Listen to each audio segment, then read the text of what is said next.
The president will be meeting with defense contractors here at the White House in a few minutes with Secretary Hegseth.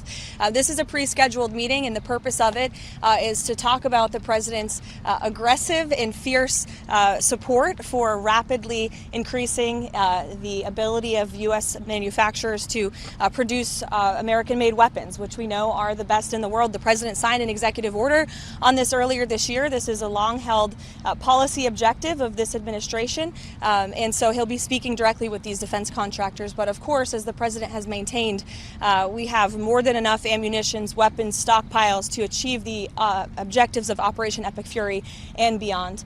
After that, you'll be hearing from the president directly at 4 p.m. in the East Room at the College Sports Roundtable. We have coaches and we have scholars and we have athletes from around the country who will be joining. I know some lawmakers will be up there as well. President, again, a long-sought goal is to fix college sports, and so he'll be holding a roundtable to hear from all of these great people in this afternoon, and you'll see him up there as well. Why don't we take a few questions? Sure. Thank you very much. The president said that we're not going through all of this so that we can end up with another Khamenei, and he also said that we can keep this up forever. Does that mean that this current mentality in Iran remains in place? You're going to have to keep doing the fight? I won't get ahead of the president on broadcasting any timelines. What I will tell you is what President Trump has already laid out, which is that the achievable objectives of Operation Epic Fury we expect to last about 4 to 6 weeks, and we are well on our way to achieving those objectives. Annihilating Iran's navy, we know that we've sunk more than 30 Iranian vessels and ships. Their navy has now been deemed combat ineffective.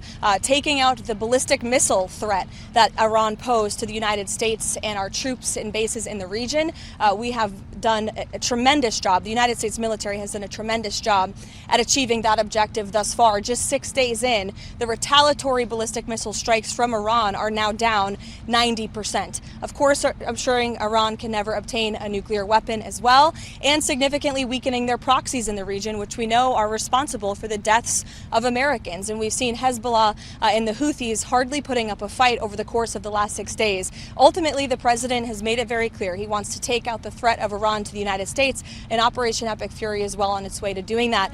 As for the future of Iran, as the president has pointed to, of course it's in the best interest of the United States of America for Iran to no longer be led by a radical terrorist regime that chants death to America and is lying to the United States and the world about their secret ambitions to possess a nuclear bomb. President Trump does not want to see that. He wants to take an interest in pursuing who the next leader of the Iranian country is going to be, and that has yet to be seen, and the president is discussing it and deliberating it. Kristen. What you just said on Fox that it doesn't really matter if Russia is giving Iran information about military assets.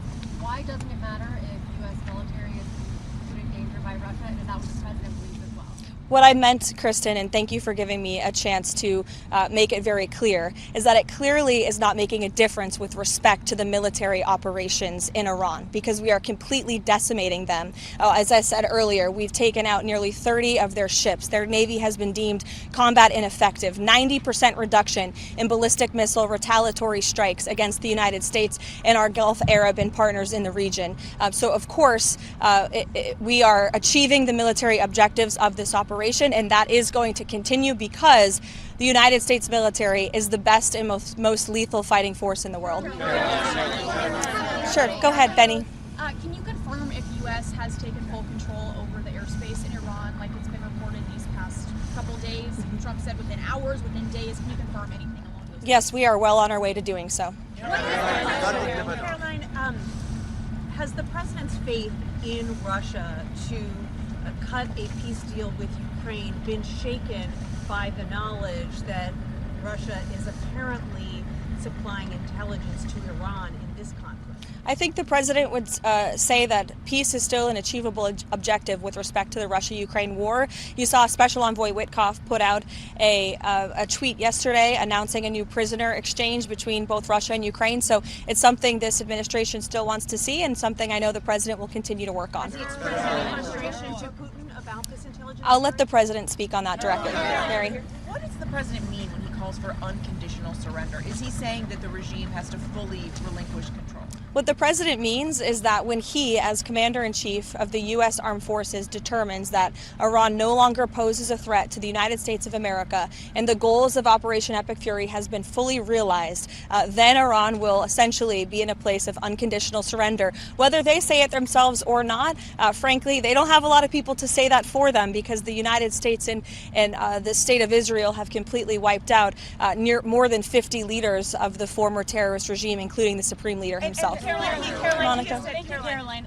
The president had a July 4th deadline for the One Big Beautiful Bill. Does he see a deadline for the Save America Act? As I know that's a priority of his to get passed. As soon as possible, I know the president would say. This is a huge priority for the president.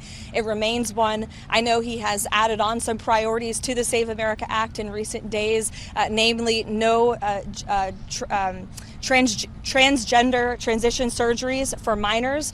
We are not going to tolerate the mutilation of young children in this country, and no men in women's sports. And the president putting all of these priorities together, it speaks to just how common sense they are. These are all common sense priorities of this president that are backed by the vast majority of Americans, and he wants Republicans to act on them as quickly as possible. Thank you. Ken Paxton laid out some conditions yesterday, saying that he would drop out of the race if Senate leadership on the Republican side agreed to getting rid of the filibuster, for example. What are the president's thoughts on that? I won't get ahead of the president on the Texas Senate race. I know it's of great interest to everyone. I'm no longer his political spokesperson. I'm a government spokesperson, so I'll let him speak on that directly. You elaborated on the president's decision to tap Markwayne Mullin as the next DHS secretary. Can you talk a little bit about the rationale for the choice, why Mullin was the best candidate in his eyes, and also your message to congressional Democrats who continue to keep the DHS unfunded?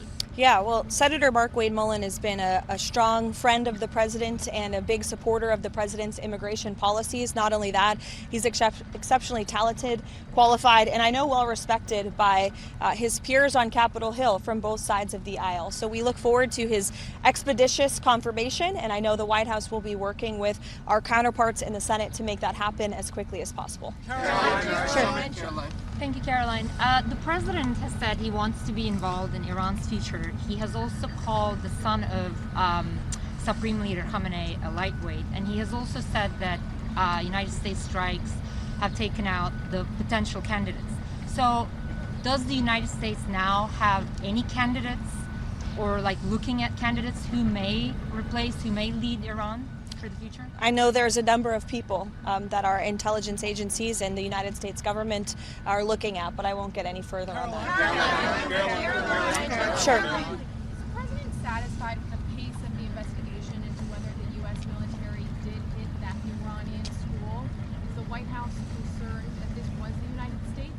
Again, as I said at the briefing 2 days ago, I don't have any updates with respect to the investigation. I would expect those to come from the Pentagon. Sure, Haley. That the U.S. was operating in the region of the school. Again, I don't have any updates for you on the investigation. Those will come from the Pentagon directly. Haley. Russia should face repercussion for providing intelligence to Iran as part of the U.S. military? Again, I'll let the president speak on that directly. Do you have any comment, Sure. Caroline, do you have any comment on the MAGA influencer divide on the Iran war? It seems like everything on X is everybody's going at each other. Any message to both sides of the aisle? I would just remind people, X is not real life. This president lives in the real world. And with respect to MAGA, President Trump is the leader of MAGA. He's the creator of the MAGA movement. And there is nothing more America first than taking out terrorists who have maimed and killed our own servicemen and women, who chant death to America and who pose a threat to the homeland. And so President Trump is a leader of the peace through strength foreign policy doctrine. He attempted peace through diplomacy exhaustively and extensively with the rogue Iranian regime. And so they have been struck with the strength and the sheer might and will of the United States Armed Forces, and President Trump has proven he's a man of his word. If you go back and look, not just over the past year as president, but in his first term and in many years in his private life as well, when he has said that the Iranian regime can never obtain a nuclear bomb, well, now he's finally acting on it, and he has the courage to do what so many presidents in the past did not.